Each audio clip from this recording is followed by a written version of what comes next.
Welcome back, everyone, to the weekend edition of iNN's Headlines and Beyond. It's week 10 of 2015. Yeah, today's title is we're going to move on and sort of get further into our discussions on the evils of government, the evils of politics. And we're in a fascinating age in many ways because we are past the age of kings and monarchs into a new age of socialism, where socialism is believed to be the solution to all the problems of the world. If only religion didn't exist, all these problems. The world exists because of religion. Well, those who argue this point will no doubt not remember Stalin, will not remember Hitler, and not understand that both Stalin and Hitler were socialists. In other words, socialists and socialism has a history. It is not a new idea. It is not it is not the solution that most people think it is, because most people who support socialism really don't know their own history. Well, when you bring up, well, what about Stalin? What about Hitler? Well, those were anomalies. Those really don't reflect socialism. But the thing is, if you go into Cambodia, where you had the Khmer Rouge with Pol Pot, and look at the murders there. Look in China, the communist China, under there. Look at the number of people who ended up dead in China. In other words, everywhere you look and see where socialism is, you find a psychopathic society. So the psychopathic society is not something new. I'm not sort of making this up. This is something that has existed for a while. Excuse me. As I stated, you don't have to look at journalism as simply journalism. It's not simply about telling a story that's of human interest. You can actually take journalism and use it as a form of observational psychology, and that's what we're doing here. We're taking the scientific approach to things. We're looking at the world from a scientific point of view. We're looking at it from the point of view of observational psychology. Well, why am I saying observational psychology? Because there is a different form of psychology that most people know, the common form of psychology, which is basically textbook psychology. And it gives you terms and definitions, and it has a whole bunch of set rules and so on and so forth that don't necessarily meet observation. And in fact, in many cases, much of the textbook psychology, or the common psychology that people know, is very subjective. It is not a science. It's a pseudoscience. It looks like a science. It uses a lot of scientific terms, and of course, the proponents of textbook psychology or common psychology will tell, oh yes, it is a science. But if you sit down and look at the way they get their information, how they determine what is what, or how they come to the conclusions that they come to, you'll see that it's very subjective, that it's basically based on opinion. It is not based on observation and not based on long-term observation and patterns. And this is what we're going to do here. We're going to take the astronomical approach to the science of psychology and really bring in a lot of the observational techniques used in astronomy to bring to sort of understand the psychology here. And this is why you can actually use journalism as psychology, because you're looking at human behavior, you're looking at reactions to human behavior, and this reaction goes on in Twitter, it goes on in the chat rooms, like on Tiny Chat or so on and so forth. It goes on all over the place. So there's enough personal interaction with the goings on within the headlines that you can actually begin to understand some of the or observe some of the psychological components to this, and giving you a good means of doing observational psychology. And this is the approach that we're taking here.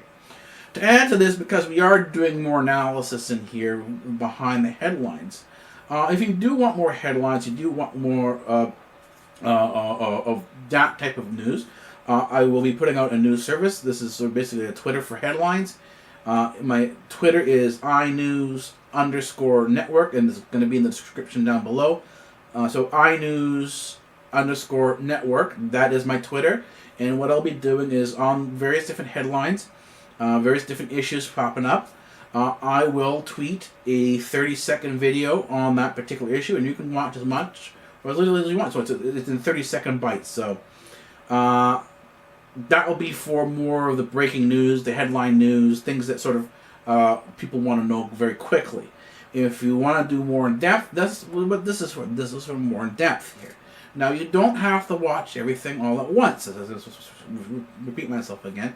This is the beginning. If you're a first watcher, even if you're a more experienced watcher, this broadcast, this edition, my news broadcasts are going to be very heavy.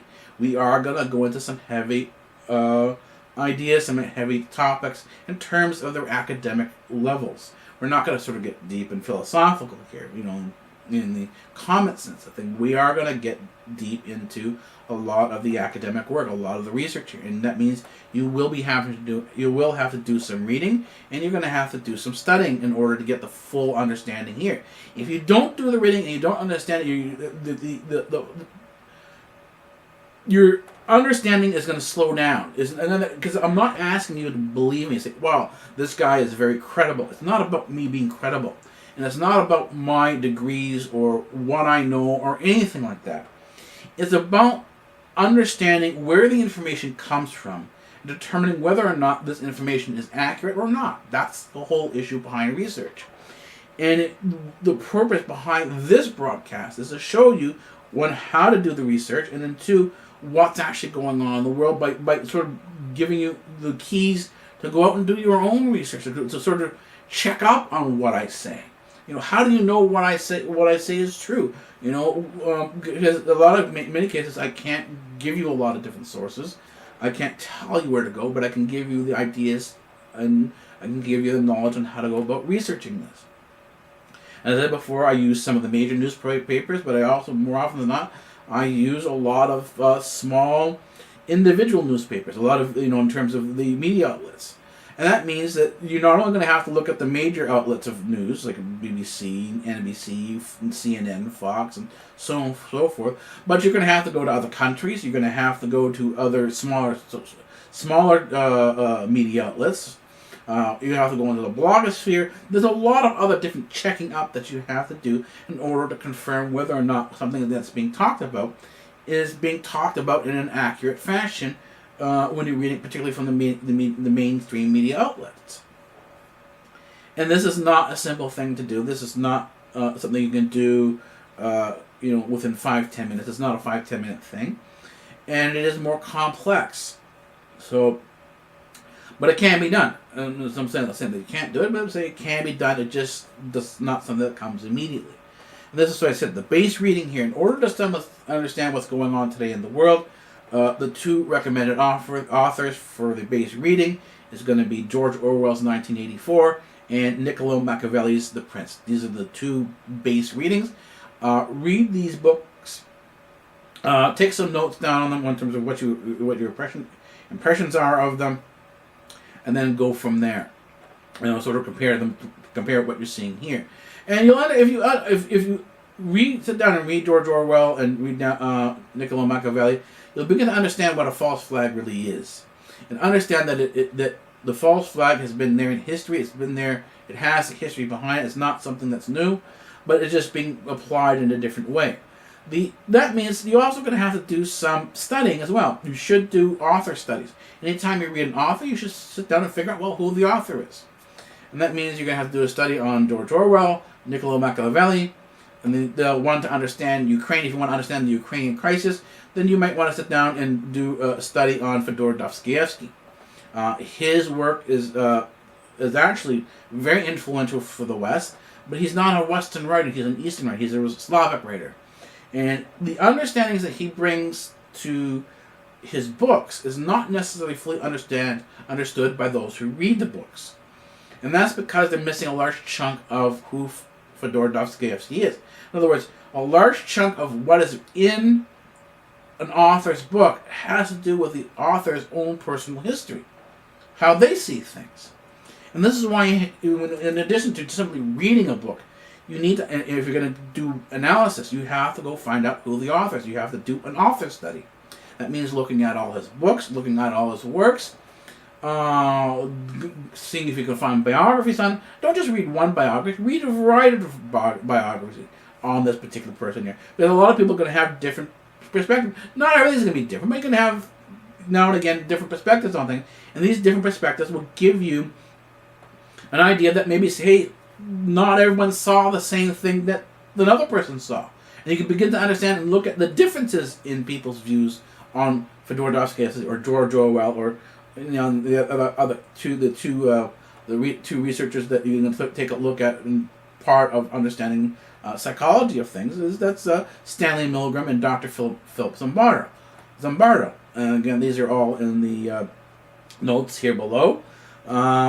They are key to understanding, in many ways, understanding MK Ultra. If you're a fan of the conspiracy theories and you know about MK Ultra, well, this is your key here. Stanley Milgram and Philip Zimbardo are the key to understanding what was going on in MK Ultra, including the LSD studies, and they sort of connect everything together. And I said, you don't have to watch everything all at once here. You can take it in bits and pieces, and once you understand, you have a basic understanding, then you can start moving forward with things. And the things that we're moving forward with now are the NWO and the Illuminati. As I said before, the NWO is not a specific term. It doesn't refer to one thing in terms of what I'm talking about. In other words, I've redefined NWO, which means New World Order. Instead of being a singular New World Order, it's a multiple. It's an umbrella term for a variety of New World Orders. New World Orders are basically an outgrowth of socialism. They're not they're not a kings and gods type of thing. They're not an old monarchy type of understanding of the world. They're basically a socialist understanding of the world. And socialists always look to build utopias. They're looking to build and engineer the perfect society.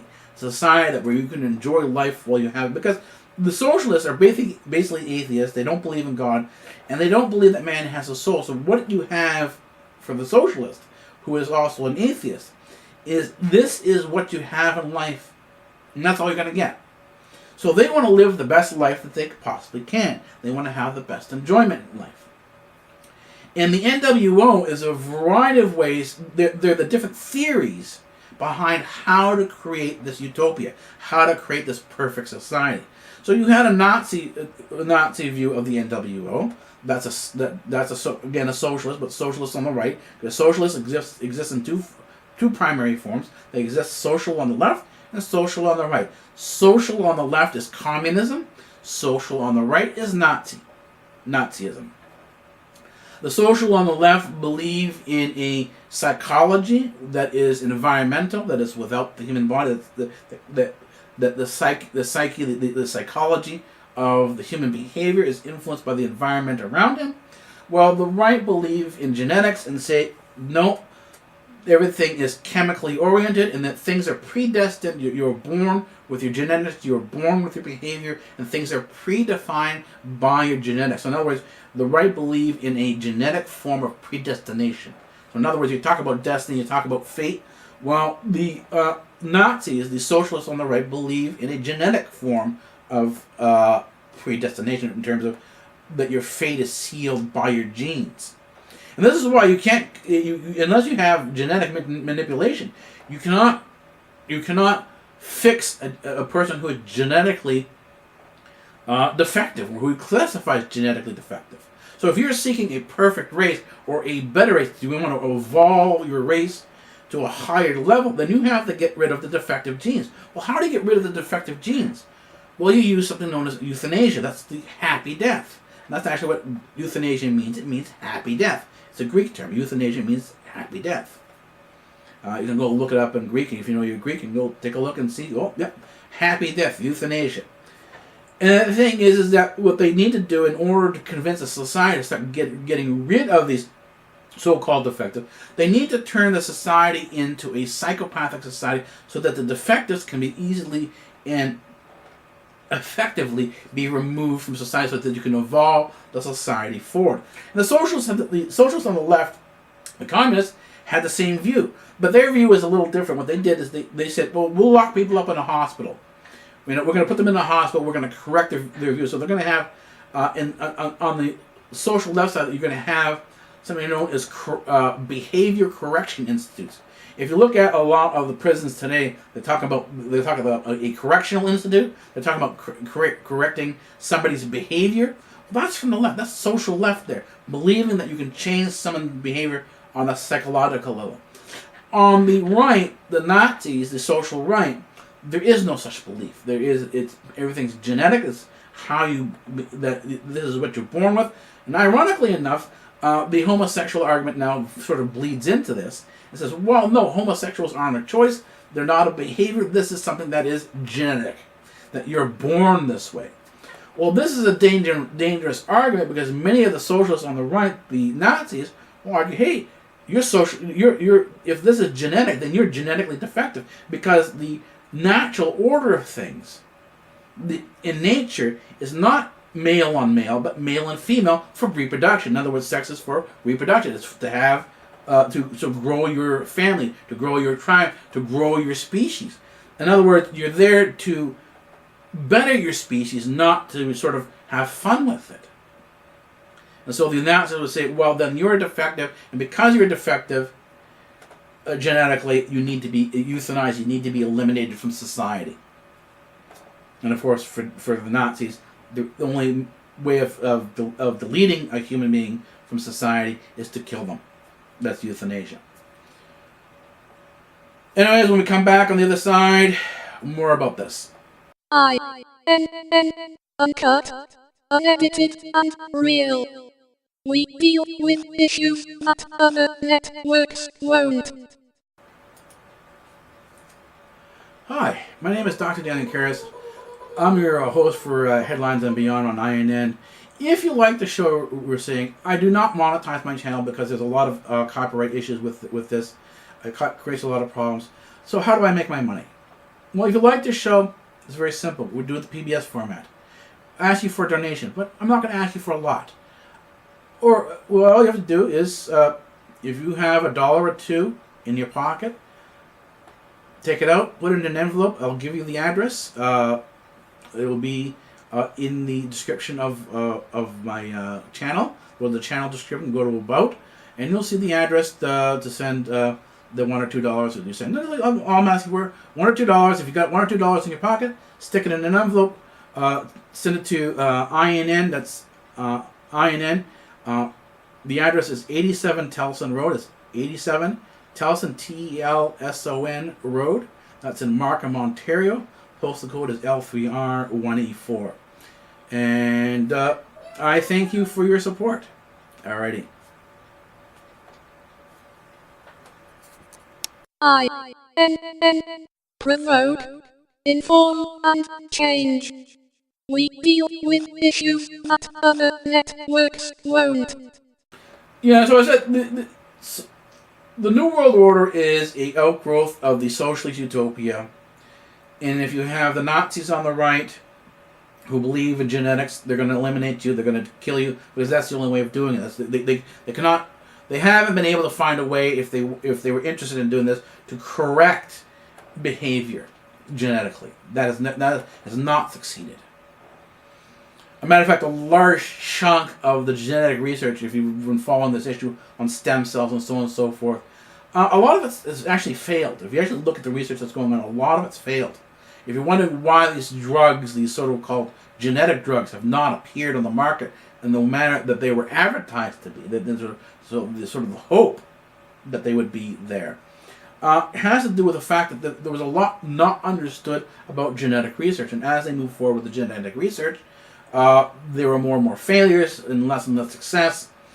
And so the amount of material, the amount of medication, the therapies, the gene therapies that came out were on a significantly less scale than they had intended or they had sort of publicly advertised as. And so a lot of people said, wow, this is the drug industry. They're holding back medications to heal people, and they want people to die. And so they view a conspiracy theory by the drug companies to sort of keep everybody under control, and only certain people who are worthy are going to be allowed to live, and those are the people, those special people, they're the ones getting the long life drugs. Well, that's not the case. If you look in the history, you see, George W. Bush, the father, look at how he's aging. and you'll see that isn't the case. Look at Ronald Reagan. He was part of the in crowd. He was part of those special people. He was part of the so-called Illuminati. He died, and he died within senile dementia. He had dementia. He had Alzheimer's, and there was no cure for him. Nothing came up that said, "You're special. We're going to cure you and give you a long life." In other words, the sort of golden crown they were looking for, the Illuminati, these top people are looking for. They're looking for immortality. They're trying to find the immortality in life here. They've rejected immortality in life with heaven. They've rejected the spirituality. They rejected God. And so they're going to say, I want to create my life, my eternal life, here on earth. And they've never succeeded at this. Since the 1900s, I've been looking at this from the 1900s. It began in the 1800s, but really started to form properly around the 1900s so that we can create our world here. We're trying to create these utopias here, the sort of the New World Orders, but none of them have succeeded. The Nazi New World Order ended in 1945, and the Soviet New World Order ended in 1990. So we have had a non-religious society as a government existing. What's happening now is we're having these sort of this sort of called secular society reforming itself again and again. Every time the secular society fails, and it failed in the 1960s with the drug addictions of the 1970s. So they came back in the 1990s. Well, this time is going to be different. But the socialism of the 1990s failed, and they had to restart it all over again. This is why you have Obama coming up and saying, we're going to bring change, but this time things are going to be different. And what did he do that was different? Nothing. Obama brought back, if you look at the history of where he got his ideas from, and you know your American history, you'll find that Obama simply pulled out Jimmy Carter's old book, his old stuff, his old studies, and trying to say, oh, this time it will be different. But what's happened with Obama? Well, we're seeing Obama is not only involved in Ukraine, he's restarted the Cold War. He's now back in Iraq, and Afghanistan is falling apart. So he's probably going to have to go back into Afghanistan again. But the thing is, they've rephrased it now. They're saying, well, we're not going back into Afghanistan. We're extending our state, and we're redefining the definition of what our involvement is going to be. So in other words, they're sending more troops over there. They're sending more advisors and helpers, but they're not there in a combat role specifically. This is the political wording of the thing. The same thing was done in Iraq. They're now going back into Iraq again in a new redefined role, but effectively they're boots on the ground. It has been revealed that there are boots on the ground in Syria. There's boots on the ground going to be on the ground or going into the ground on Libya. There's going to be in Tunisia, Egypt. As a matter of fact, he's destabilized the entire Middle East, most of the Middle East, and most of North Africa. That's Obama. Because don't forget, Obama was involved in the Libyan overthrow in 2011. So Obama has really created a lot of damage, and this is what I say is worse than W. Bush. He's worse than W, because George W. Bush was not involved in so many of these conflicts. And this thing was, whoa, hey, wait a minute here. Don't forget now, this is a Republican Congress.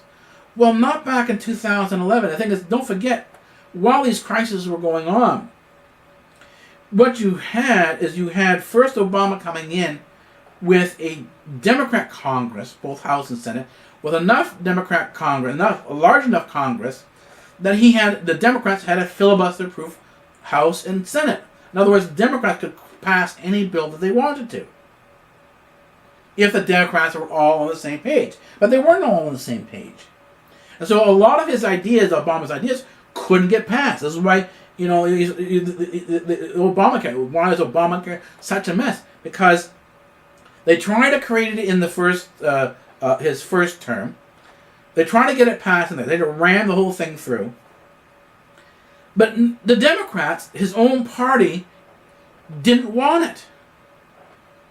So it wasn't the Republicans, the Say No Congress of the Republicans, that killed Obamacare or made it the mess it is. It was the Democrat-controlled House and Senate, Democrat-controlled Congress that did this.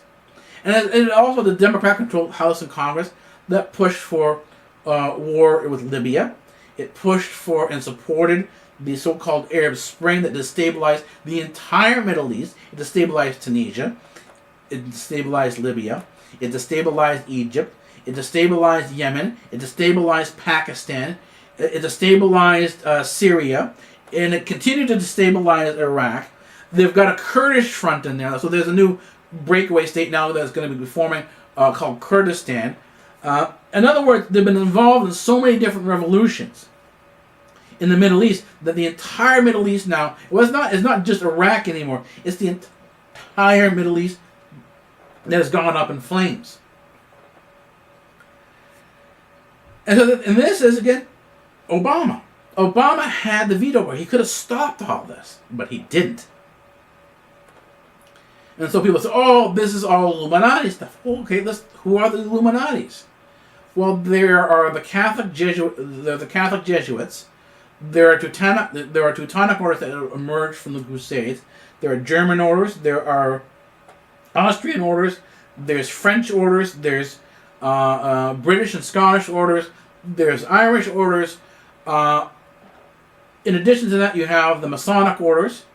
You have two Judaic orders. One are the Kabbalists, and the others are the Zionists. And the Zionists themselves are not a uniform group themselves. There are a variety of groups within the Zionists, but there are too many to really break down here. And then, of course, you have the Bilderberg, and you have the Nazi Illuminati order. So, in other words, you have a lot of different groups here that can fit the sort of Illuminati term. There are secret societies. They have people who are very powerful involved in them. But none of them actually give you a control, or the control in the sense that one person is involved. And you can see this sort of with 9/11, the backbiting back and forth. You can see this within the assassination of Boris Nemtsov.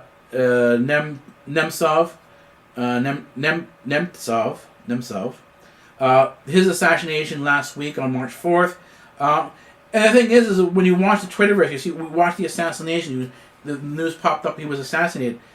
You can see the various different news parties. You can see the various different organizations who are involved in media, who have their intelligence operations in media, coming in and saying what each person needed to say. I mean, the Russians came in and say, who were on the Russian side of things, say this was an assassination done by the United States. The American people, the people on the American side, the people who were sympathetic with America, the media came back and said, "No, it's not." He says he's a martyr, and when they said he's a martyr for the cause. But what cause? There's no Russian cause in Russia. There's no real cause there, unless of course you're talking about the American cause to overthrow the Russian government, to sort of have that final success. In other words, when the USSR collapsed, it wasn't a true surrender. It wasn't that there was a truce and the Cold War ended. The United States continued the Cold War. And what they did is the whole goal was to completely destroy and take over Russia. This is the goal here. This is what's going on now with NATO. And it's been proven not only from various different organizations, including like Noam Chomsky. What is it? Yeah, Noam Chomsky believes that the NATO expansion and the U.S. quest for hegemony has to stabilize, and he also believes that they're there to take over all of Russia after the Soviet Union collapsed. That they're there to expand it. Castro feels the same way, but ironically enough, who comes up and says the exact same thing? Henry Kissinger says this. Same thing with Ron Paul. Gorbachev comes up in the same thing. So when you have a lot of people here saying, "Hey, this is wrong," and well, a lot of times you hear the European commandos for NATO and even the American commandos in NATO trying to say that Russia's involved, that the Russian tanks rushing to the Ukrainian border, that Russia is supplying the Ukrainian rebels with arms. And the thing is they've never been able to prove it. It looks a lot like the so-called evidence for war in Iraq. And recently, the German Chancellor's office has been trying to sit down and work out a peace agreement with Russia. Came out and said the NATO commanders' remarks about what's going on with the conflict are very dangerous. That they're undermining the peace process. They're undermining the process to have a lasting ceasefire. There was a security conference in Munich. They came up and said the exact same thing. So it's not just one side saying, hey, something bad is going on in the Ukraine. You have a variety of sides that are coming up and saying the exact same thing. And this is where I said why you want to study Fyodor Dostoevsky. Well, do a study on him and understand who he was, and you'll understand that Russia was centered in Kiev before it was centered in Moscow. In other words, Kiev was Russia. Before Moscow became Russia, Kiev was Russia. And Kiev is the center of Ukraine. And you begin to understand that there's a Western move to eliminate Russia, to push Russia, and this is not something that's new. It was done by Hitler during World War II. It was done by the Germans in World War I. It was also done by Napoleon. Napoleon's conquest. He had the Russian front. The French wanted to go in and destroy Russia. So this whole thing, this battle over Ukraine and what Ukraine is, whether it's Russian or not Russian, it's an old argument. It's an old war. It's something that's been in history here. And the thing is what pops up when you're looking at some of these. Again, we go to these side groups, these side media outlets. Well, they have people on the ground there who are filming things. They have the reporters on the ground. And one of the film reports that I saw, one of the video reports that I saw, had an American-speaking person in uniform, in a mask uniform, directing a rocket attack that had hit a civilian building inside Ukraine. In other words, you have military troops, American military troops, the Secret Service people on the ground. You have called special operatives on the ground inside Ukraine. You also have special operatives on the ground inside Syria. In other words, these whole things, the whole thing between Syria and Ukraine, is American involvement. The United States is there in a very hidden aspect of it. And of course, when you ask about what's going on in Ukraine, what's going on in the Middle East, you have to, because you're dealing with the United States, you have to involve the Israeli factor. And people say, well, what's going on? Why is the Israeli factor such an important thing? Well, this is why Bibi, as a lot of Israelis call him, Benjamin Netanyahu, his nickname in Israel is Bibi. You go to the Israeli media, you go to the Israeli papers, and you'll find the term Bibi for Benjamin Netanyahu. His name is a derogatory term to call him baby. That he's a warmonger, that he throws tantrums. And why is he throwing a tantrum? Well, the Israelis go to a poll. They go to the polls. There's a national election on March 17th. So a lot of what's going on now is electioneering, is creating the electoral environment for Israel. And when we come back on the other side, we'll talk about how the evils of politics slide into the evils of sex abuse and the psychology of conditioning. This includes torture, and this ultimately involves MK Ultra. When we come back on the other side.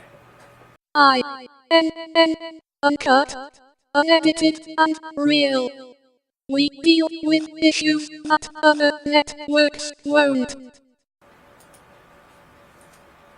Hi, my name is Dr. Daniel Karras. I'm your host for Headlines and Beyond on iNN. If you like the show we're seeing, I do not monetize my channel because there's a lot of copyright issues with this. It creates a lot of problems. So how do I make my money? Well, if you like this show, it's very simple. We do it the PBS format. I ask you for a donation, but I'm not going to ask you for a lot. Or, well, all you have to do is, if you have $1 or $2 in your pocket, take it out, put it in an envelope. I'll give you the address. It will be in the description of my channel. Go to the channel description, go to About, and you'll see the address to send the $1 or $2 that you're saying. No, all I'm asking for $1 or $2. If you got $1 or $2 in your pocket, stick it in an envelope. Send it to iNN. That's iNN. The address is 87 Telson Road. It's 87 Telson, Telson Road. That's in Markham, Ontario. Postal code is L3R184. And I thank you for your support. Alrighty. iNN. Provoke, inform, and change. We deal with issues that other networks won't. Welcome back to the other side of our break. I thank you for sticking around. It's a rather long video, and there's a lot of information here. We're talking about now the Israeli factor here, that Israel is going to the polls on March 17th, and so you have a lot of sort of what we call electioneering. And the thing is, a lot of times, one of the ways that you'll see in both 1984 and Niccolo Machiavelli's The Prince is that in order to create national unity, you have to create an enemy. And this understanding is not lost on Bibi. He understands this fully. And what you're seeing here in Israel is you're seeing the creation of enemies. And this is what was actually stated by Mossad. Mossad are now coming up with a leader. And he's actually speaking out. He's a former Mossad agent. And he's saying that as much as we have enemies around us, and he was talking about the number of enemies that surround Israel. Israel is surrounded by enemies.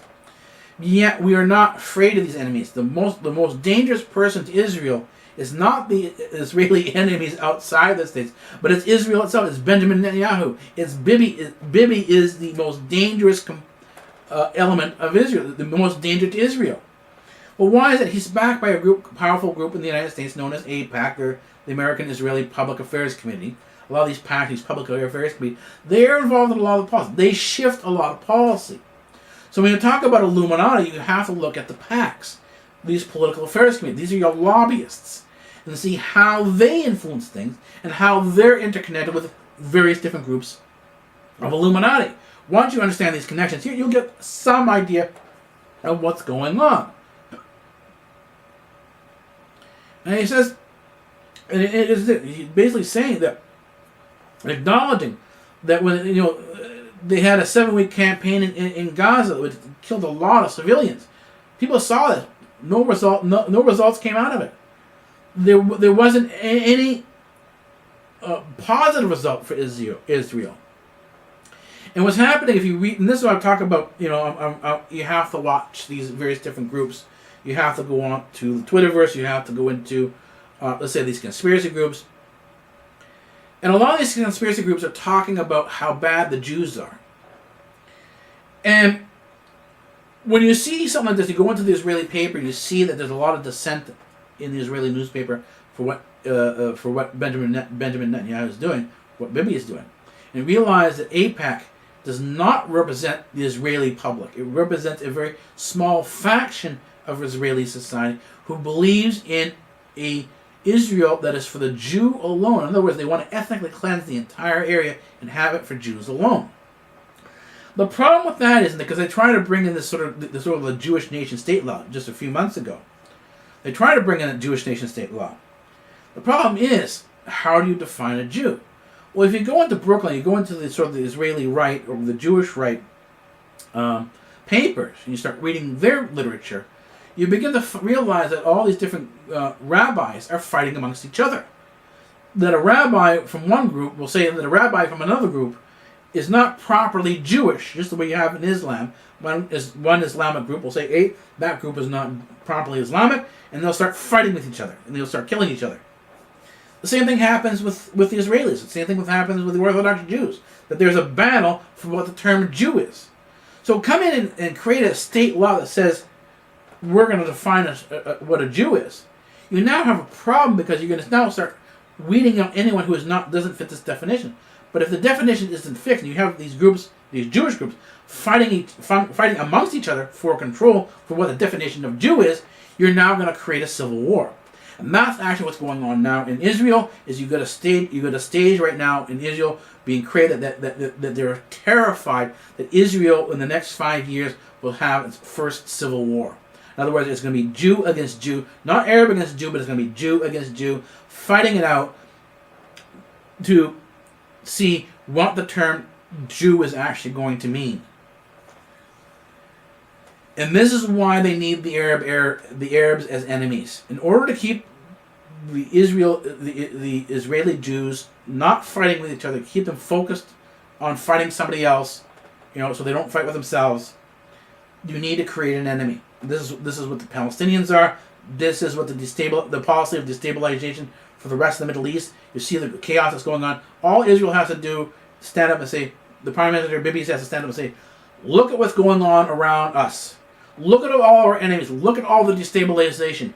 You need us, the Israeli army, Benjamin Bibi, you need us to protect you. This is called the security state here. This is about nationalism. This is about the national identity of Israelis. And you see the same thing playing out in the United States. You see the same thing playing out in Europe, talking about the national European identity. They're now wanting to get rid of all their foreigners. They want to stop the sort of immigration coming from Libya, from the Middle East. They want to stop ironically enough, the immigration coming from Kosovo, from Serbia, from Bosnia.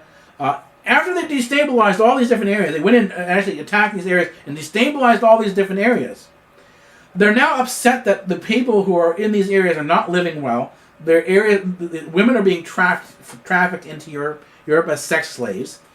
This is the human trafficking here. They're now being trafficked by ISIS through the European connections into Europe society. This is from the women from the Middle East. You have women being trafficked from Africa into Europe. You have women being trafficked from India into Europe. You have women being trafficked from Asia, from the East Asia into Europe. Why? Because supposedly Europe is an open and free sexual society where sex is good and it doesn't really matter because they're there to protect women's rights. This is a statement here, because don't forget socialism includes feminism. And the thing is, what you'll hear of the neo-feminists now, because it's International Women's Day and they're wondering why things really haven't changed. For them, the issue on Women's Day is we have yet to close the gender gap in terms of the wages. Women aren't being paid enough. They need to have equal salaries to men. Well, if you look at the numbers, they're talking about taking an average salary. They're not talking about the individual salary of an individual woman. Let's say a woman CEO. I mean, a woman CEO is making a lot more money than I am. There's no wage gap. Well, there's a wage gap, but the wage gap is on my side. I'm not making as much as she is. So, but the thing is, what they're doing is they take all women in the world together, they average together all the salaries of over the total number of women in the world, and say, it's less than men. That's how they arrive with their number. So it's a fixed number. It's sort of an arranged number. It's not a real number. But this is their issue to them. It's not the women being trafficked. It's not the women being abused. It's not the sexual abuse that's going on. It is not the creation of a psychopathic society at the hands of teachers who are teaching kids how to be sex slaves. There is an active pedophilia in Sweden and in the government and in school systems to change the mind of the young person, to change the mind of young people, so that they don't understand what is right and don't understand what is wrong. And like, well, you're talking about and this is one of the comments, you're talking about our tiny chat group, because I'm in a specific tiny chat group. But no, because I've looked at a variety of tiny chat groups. They're all the same. The guy's behavior in one tiny chat group does not change or alter from other tiny chat guys in other tiny chat groups. Guys are primarily sexual, they're primarily aggressive, and they expect the females to submit to their whims and desires. If the woman does submit and start behaving in a sexual manner that invites a man to abuse her, which is essentially abuse, they say, well, she wants it. And if you hear the girl saying, "Whoa, fuck me, fuck me, fuck me," right? This to a male, is an invitation. This is what they meant. She wants it.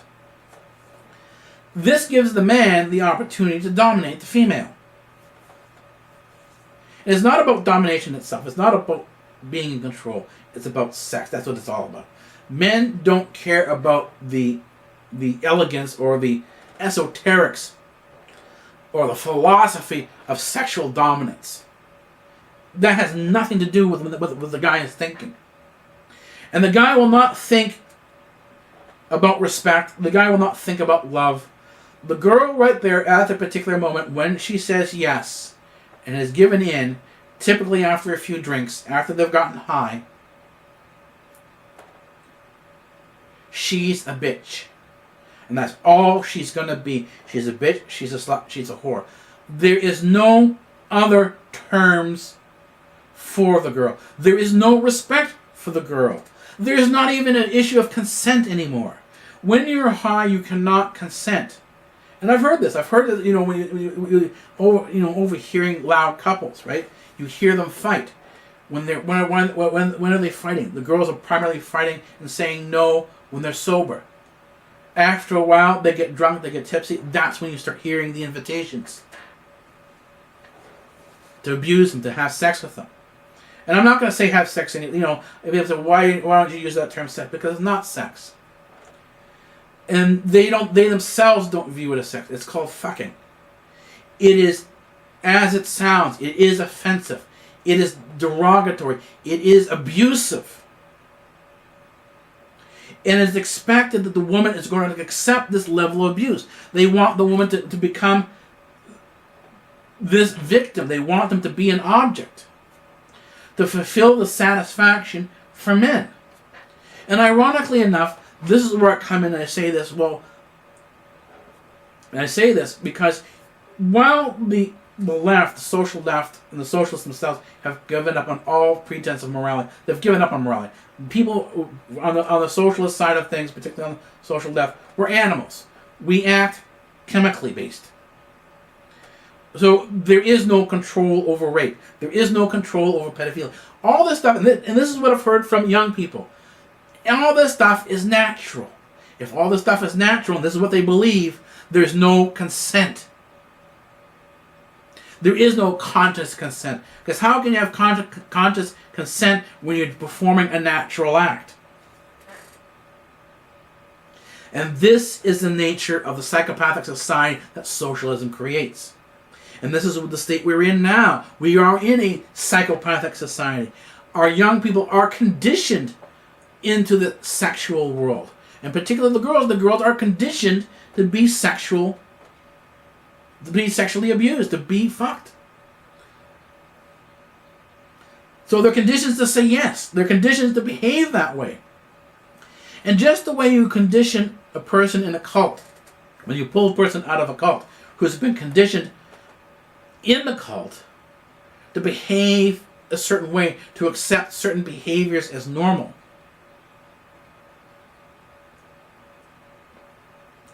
you can't simply pull the person out and say, oh, it's over. The psychology of pain and torture, the psychology of MK Ultra, the psychology of conditioning, this is for the slut and whore, is not something that ends once they're out the door. Just the way with a cult member, when you pull a cult member out, you have to deprogram, you have to change the conditioning over a period of time. Same thing with sex abuse victims. Same thing with the conditioning of the slut and the whore. Because the conditioning of the slut and whore involves pain, it involves torture. And at some point in time, it becomes part of their standard psychology. It becomes part of their behavior. And they behave in a manner, and there's two parts to our behavior. There's a part that you can control, that you're actually psychologically aware of, that you control your behavior. And there's also a part of our behavior, a subconscious part of our behavior.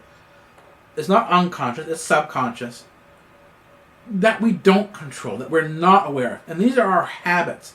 These are things that we normally do. In other words, if something happens to you, you react in a particular manner. You're not thinking, you just react. That is subconscious behavior. But that subconscious behavior was not always there. It was learned. It was taught. It was taught to you by your environment. It influenced you within your environment. So if your environment is sexual, if your environment is sexual abuse, is about sexual abuse, then that environment is how you're going to behave. You become part of that environment. Your behavior becomes normal to that environment. And to pull an abuse victim, a sexual abuse victim, these thoughts and horrors, out of this condition, out of this environment, you have to recondition them in a different environment. But the thing is, if you don't believe that you have a soul, if you believe these things are natural, then you're not going to understand how to do this. And this is where a lot of psychology, these therapies fall apart. This is why you cannot protect women in today's society. Because the condition that is needed to pull these people, the sluts and whores, out of the condition that they're in, because they are slaves, they're being objects, they're being abused. To pull these people out, you need the environment, you need the society to change. But today's society, thanks to socialism, is a psychopathic society. We're back in a psychopathic society that doesn't understand the difference between right and wrong. They think a lot of what they're doing is natural, and to fully understand this, they need to be deprogrammed. And that is an enormous challenge in itself. When we come back on the other side, we'll talk about how this is playing in Ontario politics. Because in Ontario politics, it affects American politics. Because basically, you go from Sweden to Ontario to the United States. And then once the United States finishes up with this, they assume the whole world becomes socialist. But not necessarily. When we come back... iNN, uncut, unedited, and real. We deal with issues that other networks won't. Hi, my name is Dr. Daniel Karras. I'm your host for Headlines and Beyond on iNN. If you like the show we're seeing, I do not monetize my channel because there's a lot of copyright issues with this. It creates a lot of problems. So how do I make my money? Well, if you like this show, it's very simple. We're doing the PBS format. I ask you for a donation, but I'm not going to ask you for a lot. Or, well, all you have to do is, if you have $1 or $2 in your pocket, take it out, put it in an envelope. I'll give you the address. It will be in the description of my channel. Go to the channel description, go to About, and you'll see the address to send the $1 or $2 that you send. All I'm asking for, $1 or $2. If you got $1 or $2 in your pocket, stick it in an envelope. Send it to iNN. That's iNN. The address is 87 Telson Road. It's 87 Telson, Telson Road. That's in Markham, Ontario. Postal code is L3R184. And I thank you for your support. Alrighty. iNN, promote, inform, and change. We deal with issues that other networks won't. Welcome back to our final and last segment here. We were talking about sex abuse. We're talking about how the psychopathic society created by socialism really bleeds into the government. Actually, you have these people who are pedophiles. You have these people who are really sick and sadistic people.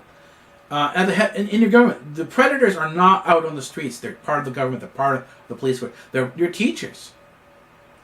And the question comes up: well, how do you protect children? Our most vulnerable parts of society. How do you protect our children from these predators?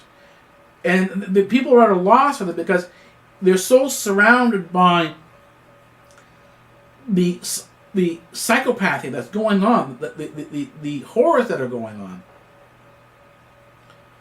but they see no way out. But the thing is, there are also a number of people, because they are psychopaths. We are in a psychopathic society now. Don't understand that we're in danger. Psychopathic societies never survive. There has never been a new world order that has not destroyed itself. Look at the Soviet Union. The Soviet Union wasn't beaten. No one came in and destroyed the Soviet Union. The Soviet Union collapsed from within. It destroyed itself. Same with the Communist China. The Communist Chinese destroyed themselves. No one came in and destroyed the Communist Chinese. Look at North Korea. What happened in North Korea? How many people are lying dead in the streets in North Korea? That's communism. That's socialism. And you can go and see this through the gulags, through the concentration camps, through all these different horrors, and the number of people who have died. Millions of people have died in the socialist countries at the hands of socialists and socialism. And understand that this whole argument, only if there weren't any religions in the world, is complete bullshit. There's no reality to it. The history has already been written. Socialism is bad. It creates a psychopathic society that does not understand that what is going on, that these death tolls are wrong. How did Hitler get his German people to transport all these people into the concentration camps and kill them? Simply because he turned the society into psychopaths. He turned children into people who would tell on the parents, who have their own parents arrested for not following the orders and the beliefs of the Nazi regime. If they were able to convince kids in the school systems that if they went home and found their parents doing something that was not supposed to be done under the orders of the Nazi regime, that they would turn their parents into the Nazi regime and have them arrested. And kids did this. This is the nature of the psychopathic society. They don't understand what they're doing is wrong. And ironically enough, this is something that comes in from a Christian perspective. If you understand early Christianity, this is actually what Christ was saying on the cross. When Christ was hung on the cross and he was being crucified, one of the things he said was, "Forgive them, Father, for they know not what they're doing." And he's talking about human beings. Human beings often, in many cases, when they're sinning, when they're destroying themselves, when they're destroying their souls, and that's what sinning is. It's a sinister behavior. They're becoming sinister. They're becoming evil. They're becoming black. They're destroying their soul. That they don't necessarily understand what they're doing. They don't understand what they're doing is wrong. They don't understand the consequences of what's going to happen. And so he's seeking forgiveness. Christ is seeking forgiveness. And this is sort of, saving the world, if you will. This is sort of the aspect of saving the world. He's saving the world by saying, hey, let's work on something different. Let's try to resolve these problems, because they don't know what they're doing. They are doing evil things. They are behaving sinister in a sinister fashion. But they don't know what they're doing. They don't understand what they're doing is sinister. So he's asking for forgiveness for the whole world. And the thing is, this is sort of the aspect we have to understand here. We see this sort of going on with sort of the lies that are going on. People say, well, how do you know what's true? I said, well, look at what they're doing. Feminists, they say, we're here for the feminist ideal. We're here to support the power of women. Right? We saw this with sexual harassment. Now, what's her name? Kathleen Wynne, the Premier of Ontario, has come out and say, we're going to go and triumph women. We're going to protect women. We've brought in these new sexual assault rules. These, the new thing on sexual empowerment, sexual harassment. And you see this narrative, this sort of rhetoric come out of the mouths of these politicians. And as we saw this in the case of Anita Hill and Clarence Thomas in 1991, huge uproars, huge protest over sexual wrongdoings. We see with Bill Clinton, he was abusing Monica Lewinsky. The feminists were silent. Miley Cyrus is part of the new neo-feminist groups that say sexual empowerment. As long as women are enjoying themselves, or at least appear to be enjoying themselves, in sexual dominance, in other words, they're being dominated sexually, they're being turned into sexual whores, they're being turned into whores, they're being turned into sex, no problem.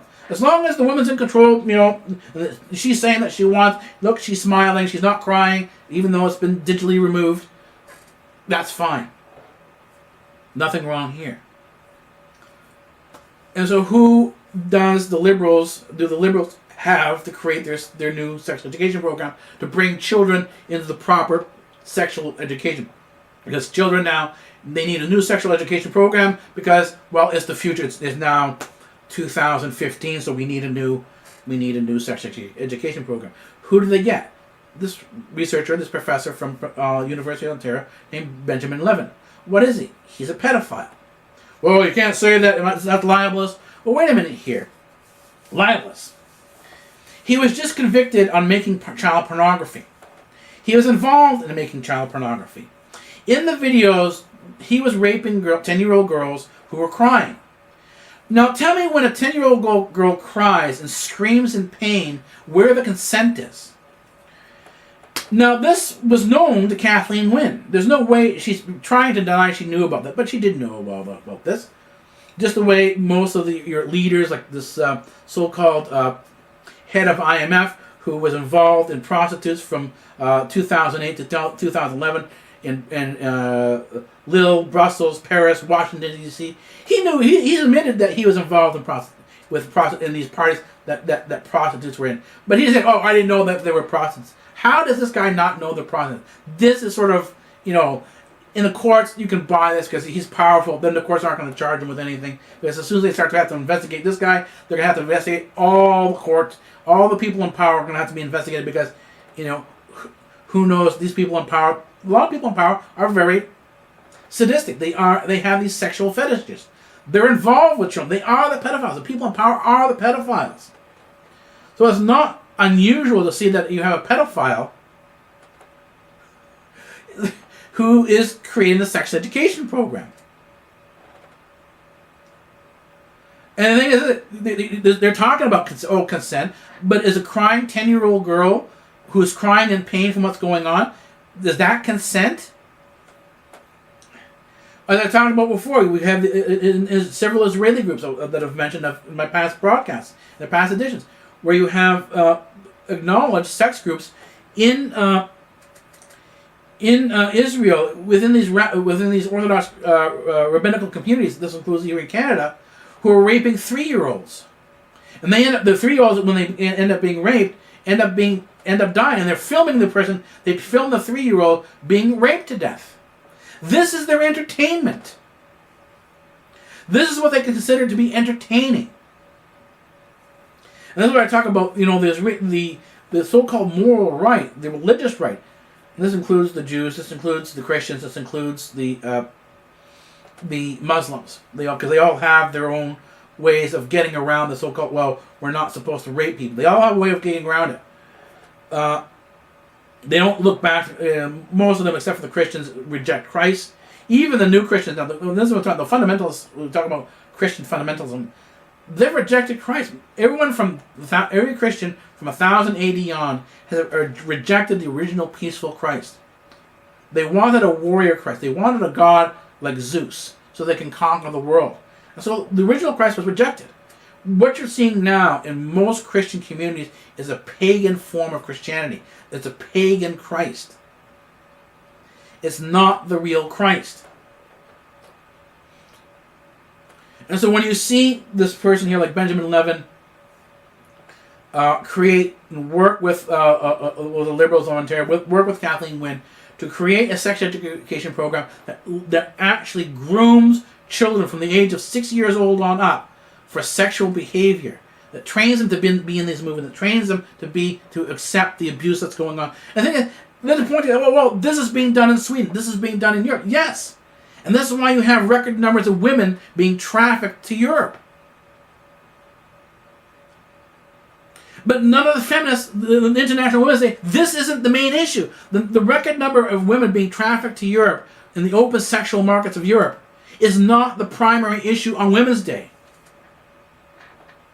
The feminists, as seen here, have completely abandoned women.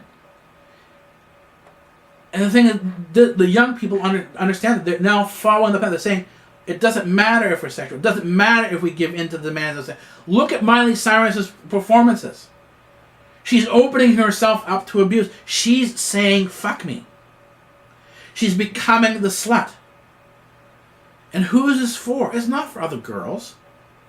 Her things aren't for other girls. They're to train other girls. Other girls are being trained in the audience to accept these things. But it's not for other girls. It's for the pleasure of men. Women, on a repeated basis, particularly in neo-feminists, are being trained to say the pleasure of men is sexual empowerment for women. To pleasure a man is sexual empowerment from a woman. To be beaten by a man is sexual empowerment for a woman. For a woman to be destroyed, to be killed by a man is sexual empowerment for women. This is where it leads to. The women are more likely than not, they come out as drug addicts, they come out as alcoholics. They have severe mental health problems afterwards. This is after 30 years old. Because men will dump women out. As soon as they hit 27, you're no longer sexually wanted. The prime age for sexuality is between the ages of 14 and 27. Those are your prime ages. As soon as you hit 27, you're gone. You're trash on the street. They throw you out like human garbage. And these parties, these sex parties, are well known in the movie industry. They're well known in Hollywood, and they're well known in the music industry. And they know they're creating human garbage. They know they're tossing human beings out onto the street as garbage. But they don't care. Neither does Kathleen Wynne. And yet people say, "Oh, there's nothing we can do about it." But there is. Something you can do about it. It's time to start deprogramming. It's time to start offering alternatives to the public education system. If the public education system is going to be this horrible, don't leave your kids in there to be sexually abused. Don't leave the kids in there to become psychopaths. You have to change the environment. You have to train people to start thinking for themselves. And this is the whole problem here. Socialism says, "Oh, we're going to create individual thinkers," but they're not. They expect blind obedience. Look at what's going on in the school systems. You can't be a free thinker in the current socialist school system. As soon as you're a free thinker, as soon as you challenge the authority of a teacher, you're put in detention. You're suspended, and you're eventually expelled. You're the troublemaker. You're antisocial. You need to be put on medication so that you're not antisocial anymore. This is socialism. This is the creation of a psychopathic society. This is the pedophilia within the socialist system. This is the pedophilia within the government. And the thing is, people say, "Why are you you're supporting Republicans? You're supporting conservatives to be elected into office? Why?" So this is a conservative method. You're trying to bamboozle people. No, I'm saying this because yes, the religious right, the conservatives are hypocrites, but they haven't gone that step to turn psychopathic behavior, to turn sexual behavior, to turn pedophilia into national policy. They haven't gone that far yet. And because these people, the Republicans and the conservatives, do stand on their, what they call their morals, it means that you can protest and you can change their minds. If the protest is effective enough, you can change a Republican's mind and they'll behave differently. That's if we get involved.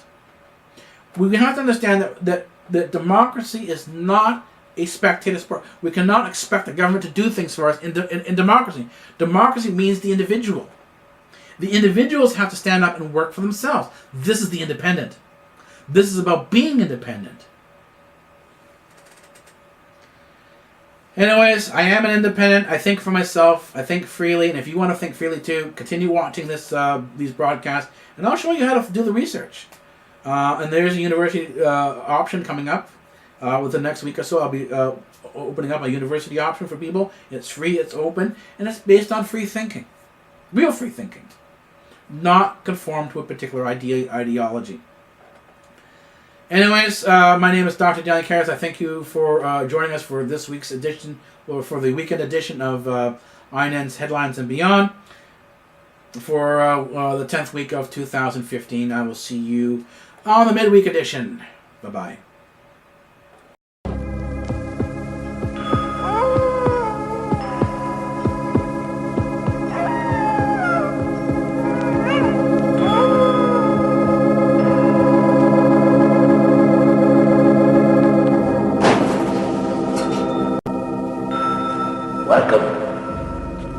Welcome to the library, and I am the librarian.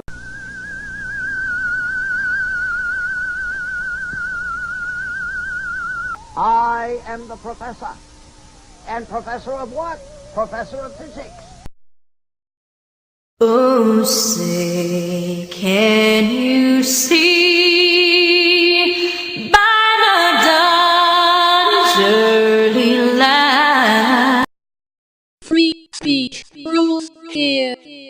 democratic Earth.